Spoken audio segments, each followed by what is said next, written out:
FBG Durk in the Gold Coast of Chicago. Bro, FBG Durk's murder was one of the most brazen drill hits ever caught on camera, and now it's heating up all over again. The feds are officially connecting Lil Durk to the case. In this video, we're breaking down how Durk greenlit the hit that took out FBG Durk and how a rap beef turned into a full-blown federal murder investigation. Let's get into it. Breaking down what really happened now.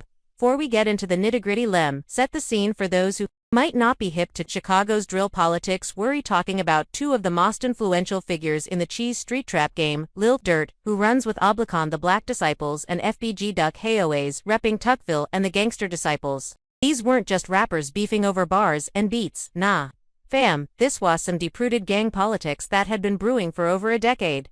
History that's been unfolding through court documents, civil lawsuits, and federal investigations paints a picture that's more sinister than anything Hollywood could cook up. We're talking about alleged bounties, coordinated hits on a conspiracy that reaches all the way to the top of only the Family Durk's collective that prosecutors are now calling a criminal enterprise. August 4, 2020. That's the date that changed everything in Chicago's drill scene forever.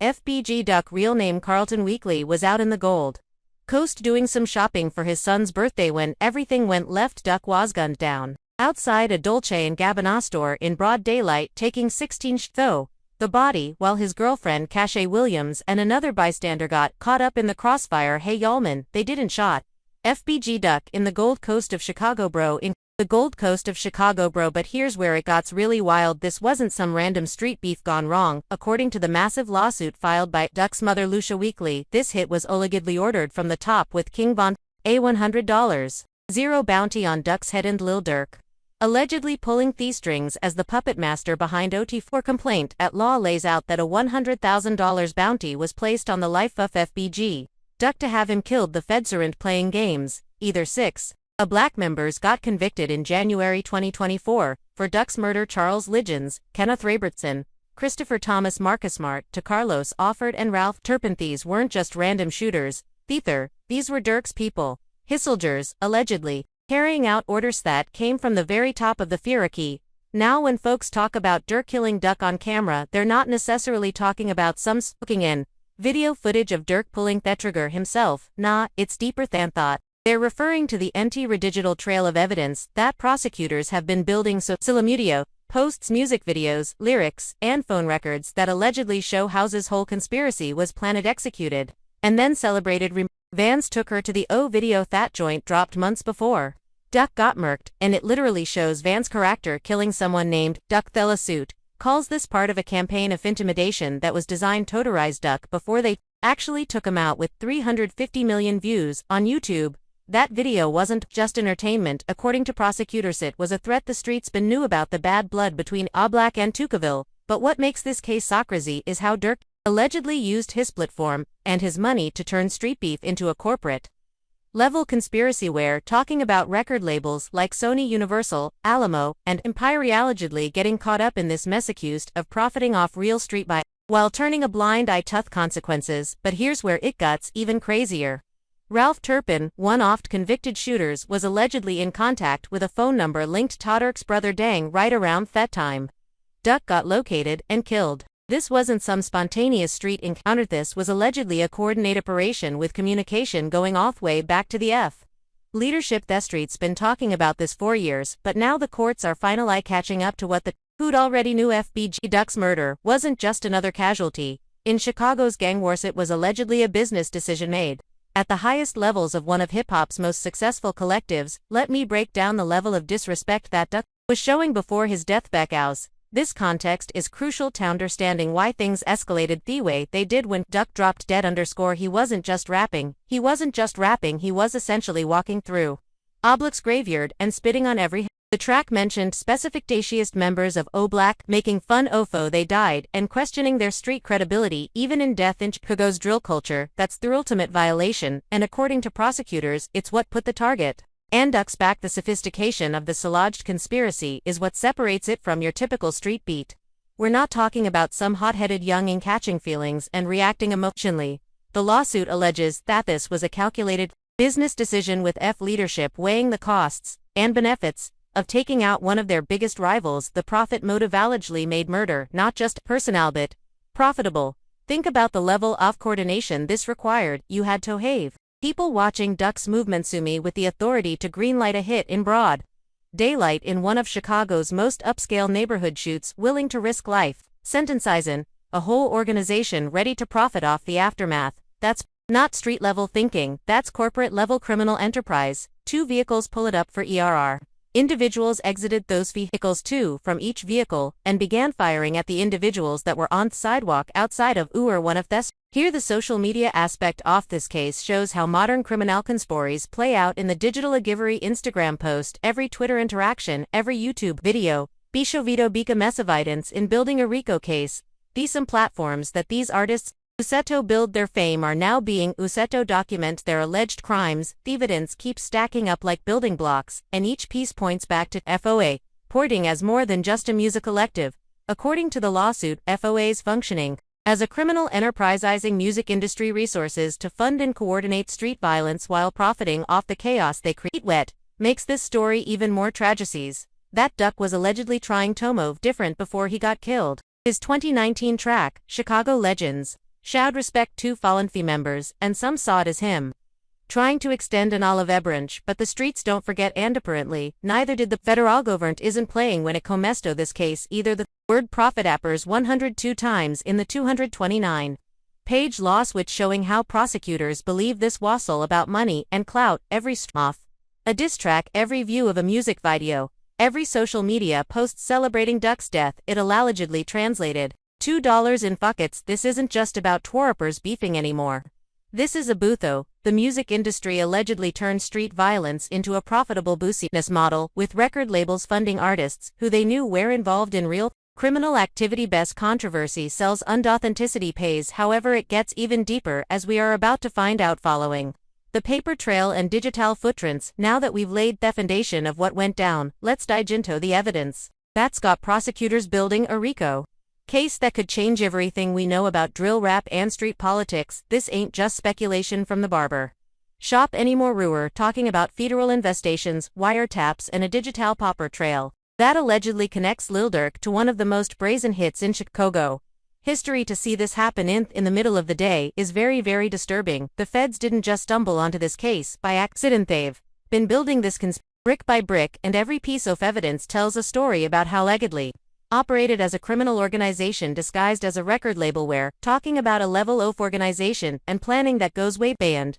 your typical street beat. These murdered Mr. Weekly as part of their effort to maintain or increase their position in the block. Let's start with the music, because in drill rap, fibers don't lie. Durk's 2021 track Should Have Ducked wasn't just a diss track according to prosecutors. It was a victory lap when Durk rapped She Escaped. How high do I get? I told her, high ace Duck. He wasn't just making wordplay. Lawsuit alleges this was Durk literally profiting off Duck's death, turning the murder into marketing material. But it goes deeper than just one song. Durk's 2024 track Monitoring Mine includes the line, I don't got to pay nobody to do nothing, I got killers, me friends. And prosecutors are recreating these lyrics like a confession. This ain't artistic expression to them. This is Durk allegedly admitting to having a crew of shooters on the payroll. Social media evidence is even more damning. Remember how Durk tweeted Rip Newski on the same day Duck got killed? The streets noticed that timing and sodded the investigators. The pattern of media activity around Duck's death allegedly shows a coordinatress bones from F members who seemed to know what was coming before it happened. Then there's the King Von angle, which is where this whole conspiracy really comes to. Van wasn't just Durk's artist. According to the lawsuit, he was the underboss of F, the one allegedly putting bounties on heads and coordinating hits. Took her to the video wasn't just entertainment. With 350 million views, it was allegedly a public threat against Duck's life. The phone records are where things get really interesting. Ralph Turpin, who alerted the Oblock shooters to Duck's location, was in contact with a number linked to Dang, Durk's brother and alleged lieutenant. This wasn't random. This was allegedly a coordinated operation with communication flowing up and down the F chain of command. The financial records paint an even clearer picture of how F allegedly monetized violence. Every time Duck's name get mentioned in a song, every time his death gate referenced, In an interview every stream and view allegedly translated to profit for Durk and his crew, the lawsuit shows how became an international brand be glorifying Duck's murder, but it's not just about the money, it's about the systematic way allegedly turned street credibility into marketing gold. The more authentic the violence, the more strooms they got, the more real the beef, the more attention they received. Duck's death wasn't just a casualty of street politics, it was allegedly a business opportunity. The record label connections make this story even more complex. Sony, Universal, Alamo, and Empire are all nominated. The lawsuit accused of knowingly profiting from violence while turning a blind eye to the criminal activity of their artists. The lawsuit alleges these labels welcomed artists with criminal backgrounds because controversy and authenticity drive sales. The threatening killing and then the celebration of killing and the continued killing all on the name of profit. Let me break down how sophisticated this alleged operation really was. We're not talking about some street-level dealers trying to handle beef the old-fashioned way. According to the prosecution, this was a multi-million-dollar enterprise that is legitimate business structures to fund and coordinate criminal activity, HFD contracts with major labels, distribution deals, touring agreements, and merchandise operations, all allegedly functioning as fronts for what prosecutors call a continuing criminal enters the timeline of events. Else, a pattern that prosecutors say proves premeditation. Duck's dead tracks dissing fallen Block members. Vanallegedly responds by putting a bounty on Duck's head. The took her to the O video drops as a public threat. Then Duck gets located and killed in broad daylight with communication allegedly flowing back to F leadership. The footage from that day tells its own story. The location and timing suggests this was a planned operation. Hey y'all, man, they shot FBG Duck in the Gold Coast of Chicago, bro. In the Gold Coast of Chicago, bro. Duck was on the Gold Coast, far from his usual territory, but somehow the black shooters knew exactly where to find him. That level of integrity and coordination doesn't happen by accident. The witness testimony from the trial of the 6 block members reveals even more about the alleged conspiracy. Duck's baby mama testified about the constant threats and harassment from F members, showing this wasn't just about music, it was personal, it was systematic, and it was from the top. The federal government's RICO approach to this case shows they're treating F like organized crime. The same tactics used against the mafia are now being applied to drill rap collectives, with prosecutors argue that music labels and street gangs have emerged into hybrid criminal enterprises. What makes this case even more compelling is Durk's subsequent arrest and murder for hire charges related to Quando Rondo shooting. The pattern is same alleged retaliation for King death coordinated through free sources, with Durk allegedly calling shots from behind the scenes. Thieves are using this case to establish a pattern of behavior that allegedly shows F as a continuing criminal enterprise. A civil lawsuit filed by Duck's mother isn't just about money, it's about establishing a pattern of criminal behavior that goes to the very top of FTHE. 230-page document reads like a federal indictment, with detailed allegations about how Durk allegedly used his platform, his money, and his influence to orchestrate violence against his rivals. The digital evidence economist amount and the music industry's response to these allegations. Who's been telling Durk lost his honorary to the city of Broadview, Illinois, and his neighborhood Heroes Foundation list its partnerships. When your own community starts distancing themselves from you, it says something about how serious these charges really are. The street response has been equally revealing. Posts on social media platforms show a community that's tired of the violence but also protective of their own. The same streets that made Durk a star are now questioning whether the cost of that fame was worth it. The aftermath and what it all means. The ripple effects of this case are through Chicago streets and the music industry as a whole, showing just how deep this conspiracy allegedly goes and what it means for the future after rap. We're not just talking Abdetone murder anymore.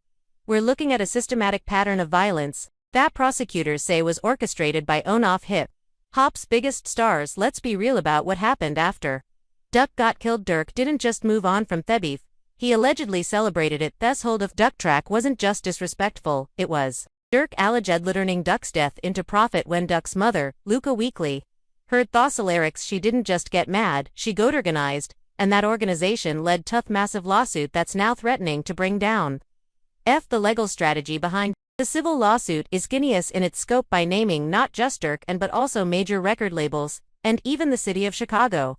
Duck's family is painting a picture of systemic failure that goes way beyond street politics. They're saying the respond fast enough. The labels profited from violence and coordinated it all as a company. When you realize it, you have a dangerous product. and you, pushing that dangerous product out of the public, you have a responsibility. Ensure that dangerous product does not injure or hurt or harm anyone. At timing of Durk's arrest on the Quando Rondo murder for hire charges couldn't have been more perfect for prosecutors building the Duck case when feds grabbed Durk in Florida. They weren't just charging him with one crime, they were establishing a pattern of behavior that allegedly shows F as a continuing criminal enterprise. The parallels between the Duck murder and the Quando Rondo hit are impossible to ignore. Both allegedly involved bounties, both were retaliation for previous killings, and both allegedly had Durk's all over them. The feds are using the same playbook they use against organized crime families, showing how hip-hop collectives can function as modern-day crime syndicates. What makes this case so dangerous for Durk is how prosecutors are using his own lyrics against him when he raps about having killers as friends. They're treating it as evidence when he references specific murders in his songs. They're using it to establish his knowledge of and involvement in criminal activity. This isn't artistic expression to the feds, this is confession. The music industry is watching this case closely because the implications go far beyond just Durk and F. If prosecutors can successfully argue record labels are complicit in violence by funding and promoting with criminal backgrounds, it could change how the entire industry operates. The lawsuit against Sony, Universal, and other major labels is basically arguing that their accessories to murder the commune response has been complex and revealing. Fathers of both Durk and Duck recently came together to promote peace, showing that even in the midst of all this legal drama, there's still hope for healing. But the streets are also watching to see if justice will find a lib served for Duck's death. The final seal of this case are staggering. TF generated millions of dollars in revenue from streams, concerts, and merchandise, and prosecutors are arguing that Duck's murder was part of what made thought success possible. Every time someone streamed a song about Duck's death, allegedly profited from violence. The social media evidence keeps growing with posts and interactions that allegedly show coordination between members and the time of Duck's murder. The digital footprint of a conspiracy issued to erase, and prosecutors have been methodically building a timeline that allegedly shows Durk's involvement from start to finish. The impact on Chicago's drill scene has been profound. Young artists are now watching their lyrics more carefully, knowing that what they say in songs could be used against them in court. The line between artist expression and criminal confession has never been blurrier. The internationalization this case has received show Chicago's street politics have global implications. Drill rap has spread to the UK, New York, and other cities, and prosecutors in those places are watching to see how American courts handle the intersection of music and criminal activity. Duck's mother's advocacy workers transformed her from a grieving parent into a powerful voice for change. Her lawsuit isn't just about getting justice for her son, it's about exposing the system that allegedly profits from thefts of young black men in Chicago. Their record label angle of this case could set precedents that reshape the music industry. If courts rule that labels can be held liable for the criminal actions of their artists, it could fundamentally change how companies approach signing controversial acts. The authenticity that drill rap values so highly could become a legal liability. The federal government's approach to this case represents a new phase in how they are targeting organized crime by treating hip-hop collectives like crime familiars. Prosecutors are adapting RICO statutes to modern realities where criminal entities use music and social media instead of traditional mob tactics. The evidence of coordination between different levels of the alleged conspiracy keeps growing, from street-level shooters to executives at major labels. The web of alleged complicity shows how modern criminal enterprise can span legitimate and illegitimate abusness. As this case moves through the courts, it's becoming clear that Duck's murder was allegedly just one part of a larger pattern of violence that prosecutors say was coordinated by F. The systematic nature of the alleged crimes is what makes this case so dangerous for everyone involved. Right now, the future of F hangs in the balance as federal investigators continue building their case. If Durk gets convicted on these charges, it could mean the end of one of hip-hop's most successful independent labels, and a warning to other artists about the consequences of mixing street politics with the music business. The economy cripple effects of this case are already being felt throughout the drill rap ecosystem. Other artists are distancing themselves from the violent rhetoric. Root labels are being more careful about their signing and concert. Then Wasari implementing stricter security measures. The cost of authenticity is starting to outweigh the benefits. What makes this case particularly significant is how it's forcing the music industry to confront its role in profiting from role violence. The lawsuit against major labels isn't just about holding them financially responsible, it's about forcing them to acknowledge that their business model sometimes depends on artists who are actively involved in criminal activity. The question becomes, at what point does funding capitular become funding actual crime deal? Question this case raises is whether the music industry can continue to profit from authentic street narratives without becoming complicit in violence. Those narratives described lawsuit filed by Durk's family essentially argues that there's no meaningful difference between funding an artist and funding their criminal activity. When that criminal activity is what makes them authentic, the long-term implications of this case will likely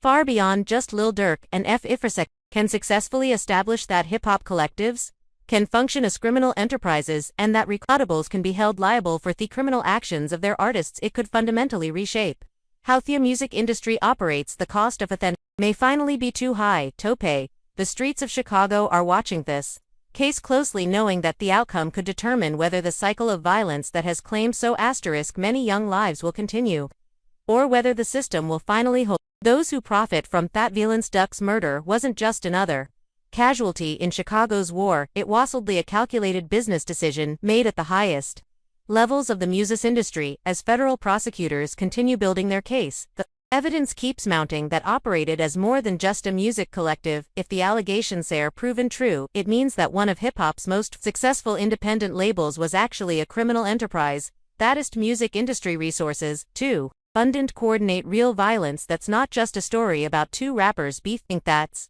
a story about how deeply criminal activity has penetrated the music industry itself. And with that, we've come to the end of this deep dive. For more juicy content like this, smash that subscribe button, hit the bell for notifications, and check out the card showing on your screen for more videos. Don't forget to comment your thoughts.